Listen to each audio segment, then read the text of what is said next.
6 Skyview Network, sponsored by Terry Lambert Hyundai. Showers and storms on tap for your Thursday. I'll have all the details in your full 5 for 6 forecast. Right now on News Channel 6 at 4, Masters Week continues. We hear from Augusta National Chairman Fred Ridley as he hosts his annual conference.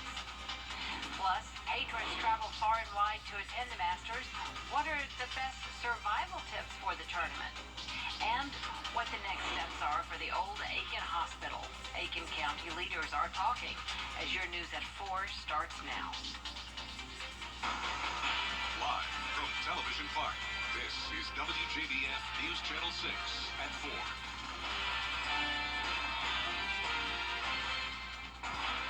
Good afternoon, everyone, and a very special welcome to our Masters visitors. I'm Jenny Montgomery. And I'm Brad Means, live at Augusta National Golf Club. We are so glad you are joining us on this Masters Wednesday, where, as always happens in the middle of the week, we have our Par 3 tournament, and we have your Par 3 tournament leaderboard. Take a look at it right now. Action still underway on the course. Tom Hogue, your leader, Bubba Watson and Kurt Kitayama in close pursuit. Siwoo Kim also up there on the leaderboard. Remember this, though, no player has ever won the Par 3 tournament and won the Masters in the same year. You do get some nice crystal, though. The question is, do you want to try to break that jinx come Sunday? We'll see how it plays out as the action continues there on what we can tell you is a revamped Par 3 course here at Augusta National. They rerouted the first 5 holes, making much more room for spectators and some beautiful scenery, as well as Augusta National always does. It's just a wonderful place, and from the patrons' perspective, it's getting rave reviews. Spectacular, absolutely spectacular. So I can't, I'm just taking it all in right now. Just a little bit overwhelmed. Big changes, new holes. Yeah, big changes, new holes, really exciting, really exciting. The redesign also means new concessions and merchandise areas. They have it all out there just to maximize the patron experience. Well, Augusta National Chairman Fred Ridley carrying on another Masters Week tradition for Wednesday, and that's his annual State of the Masters, if you will, news conference, updating the general public on a very busy year for the club, doing things on and off the course. The chairman talking about the new Road to the Masters video that's out now. They had a big celebrity-filled competition on that Sunday night. Talked about his efforts to grow the game. The Masters Tournament Foundation playing a key role in that.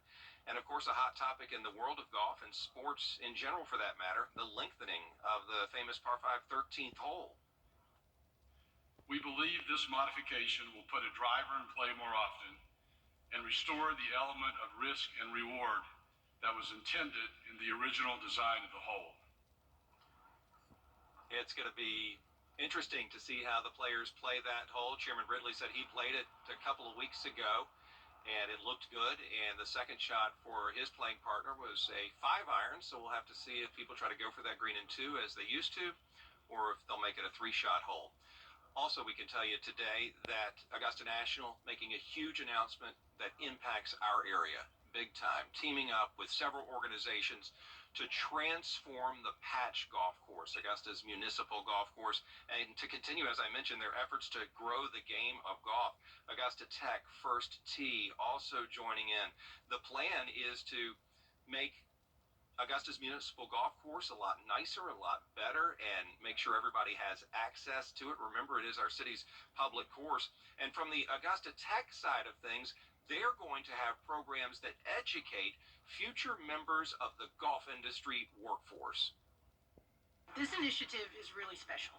I think not just for First Tee kids, but for the community. Augusta has established itself as a place for a unique and awesome golf experience. And so now we get to share that with First Tee kids and the public in general. We get the opportunity to continue a tradition that has been in place for more than 100 years. It continues to add the accessibility for all those who want to play the game and to also keep it affordable. So this is a phenomenal day for Augusta. It's a phenomenal day, and the hits just keep coming. Remember, it was a couple of years ago when they broke ground on the now operational hub for community innovation. Augusta National gave our city and our area that, and now they're doing this with the patch and with Augusta Tech. It was just really exciting at the chairman's news conference today. All right, when you come out to Augusta National Golf Club as a patron, you have a checklist of things you need to do to make it through the day, a survival list, if you will, so you can enjoy all of your time out here and get everything that you wanted to get when you get on property. Tiffany Hobbs has that. Whether it's their first time or they've been before, patrons at Augusta National share their master's survival tips. I did do research about parking and what to bring with me, certainly sunblock. Patrons at Augusta National tell us that sun protection is number one. Bring your sunglasses for sure. Sunglasses, because you got to get a picture done in front of the clubhouse and you don't want to be squinty. Some patrons make sure they bring special items from their closet. Comfortable shoes, cute outfit, have a cute outfit. Speaking of the outfit, you need a UPF protected polo or a popover because the sun will be out. And just in case you get that yummy food on your fit, a Tide to Go pin. Oh, yes. We learned today. A Tide to Go pin. Always ready. Stay ready so you don't got to get ready. For some patrons, an item to capture the memories is top priority. If you're on a practice round, you have to bring a camera, but with a zoom lens so that you can get the up-close shots. Last but not least, and just leave your phone in the car. There's no need for it. No need for the check-in. No need. Augusta National has a list of items to bring and what to leave at home. We have a link to that information at WJBF.com. At Augusta National Golf Club, I'm Tiffany Hobbs, WJBF News Channel 6. Yeah, great advice from Tiffany there, and y'all be sure to check out that link so you can be prepared when you come to Augusta National, where it is an exciting and a hot day. Jenny will be closely monitoring Miller Hyatt's forecast to see when these temps are going to drop as our coverage continues right here.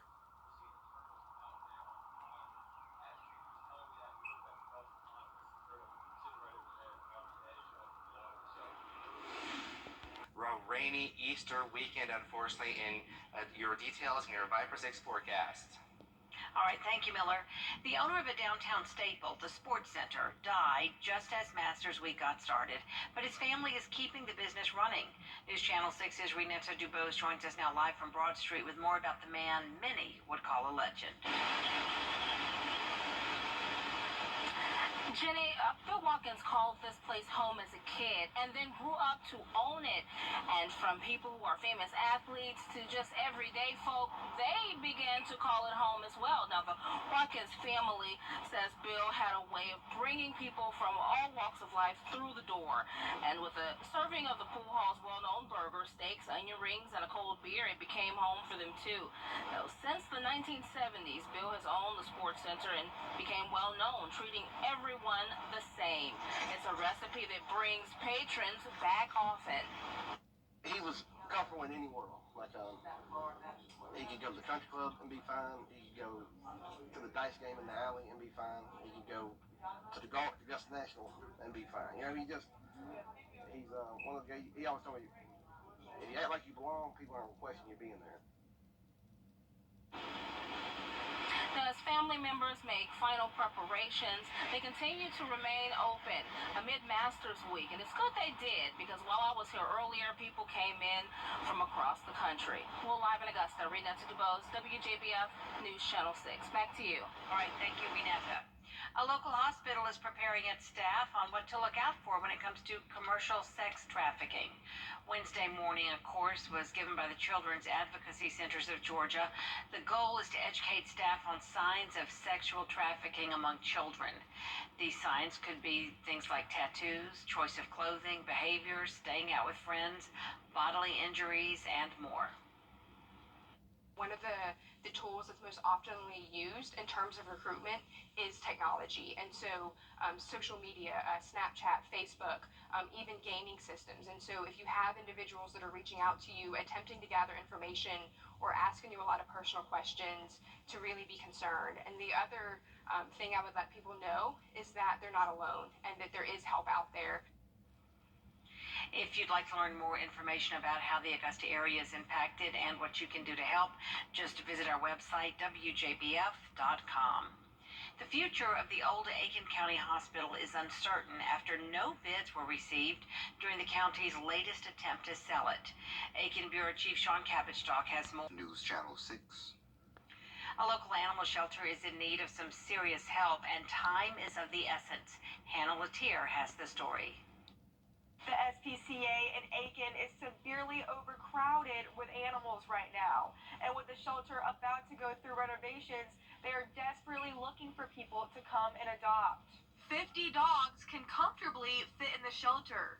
They have 64 right now. Dog cages line the hallways. The rooms are full. Warmer weather has also brought in more cats and kittens. And with new flooring being put in next week in the dog adoption area, the need for forever homes is greater now more than ever. If you adopt a pet, you're actually saving lives. So here now, if you adopt a pet today, then you're going to open up a space for another dog to come in, so you're actually saving more than one life. Renovations are set to start on April 11th, and more information about how you can adopt or foster an animal will be linked to this story at WJBF.com. In Aiken, Hannah Latier, WJBF News Channel 6. Coming up, Masters Week is also spring break around here, and many of you may be looking for something to do. Coming up, we'll let you know how a small business is bringing the party to you. We'll have that story after the break.